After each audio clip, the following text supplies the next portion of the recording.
Marc-Olivier Fogiel. Avec le web et Guy Birenbaum. Bonjour Guy. Bonjour à tous. Et avec cette histoire qui affole la toile et même certains journaux au Moyen-Orient, l'histoire donc, écoutez bien, d'un blogueur marocain que vous allez nous raconter.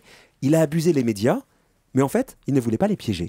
Absolument. Un blogueur marocain nommé Ahmed est au cœur d'une histoire assez incroyable que je vous raconte grâce à plusieurs de mes contacts sur Twitter. Elle est publiée par Hicham, un auteur du site Global Voice Online, une organisation de plus de 300 blogueurs internationaux bénévoles fondée à la faculté de droit de Harvard qui propose des revues de blog du monde entier.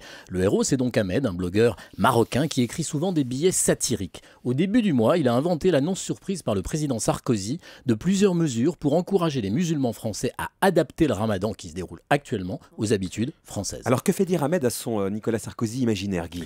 Ce texte entre guillemets en arabe, signé d'un faux président Sarkozy, explique que le musulman français est français avant d'être musulman. En conséquence, la vieille tradition française du petit déjeuner avec café et croissant ne doit pas être abandonnée pendant le ramadan. Ah bon? Le président fictif recommande donc aux musulmans français qui jeûnent de commencer la journée par un café et un croissant. C'est un gag énorme, mais ce n'est pas tout. Le Sarkozy d'Ahmed appelle les musulmans à adopter sa conception de l'islam. Les musulmans français et les imams de France doivent lire le Coran et prier en français et pas en arabe pour que l'islam devienne une religion française. Et ces plaisanteries ont vraiment été prises au sérieux, Guy? Et oui, Marc-Olivier, c'est incroyable, mais des blogs, des forums en ligne au Moyen-Orient, mais surtout des journalistes ont plongé. Et parmi ceux qui se sont fait avoir, écoutez bien, il y a le site internet de la célèbre chaîne américaine CNN en langue arabe, Carrément.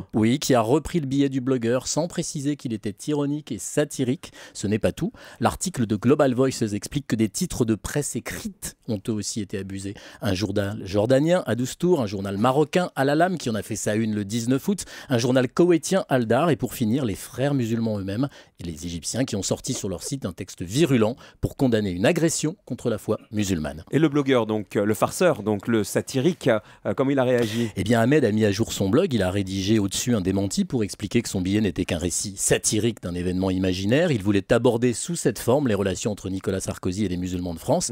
Mais le plus important, c'est qu'il donne quelques conseils aux internautes, aux blogueurs et aux journalistes qui reprennent un peu imprudemment tout ce qu'ils trouvent sur Internet. Allez, on va les écouter, ces conseils, Guy, alors. Lisez les informations ou les articles au moins 2 fois avant d'appuyer sur publier, mentionnez la source et ajoutez un lien vers elle, informez les lecteurs des erreurs qui peuvent se produire, autrement dit, soyez honnêtes, je signe des 2 mains. Et nous, avec vous, donc avec Julie, ça fait 4, avec moi, ça fait 6.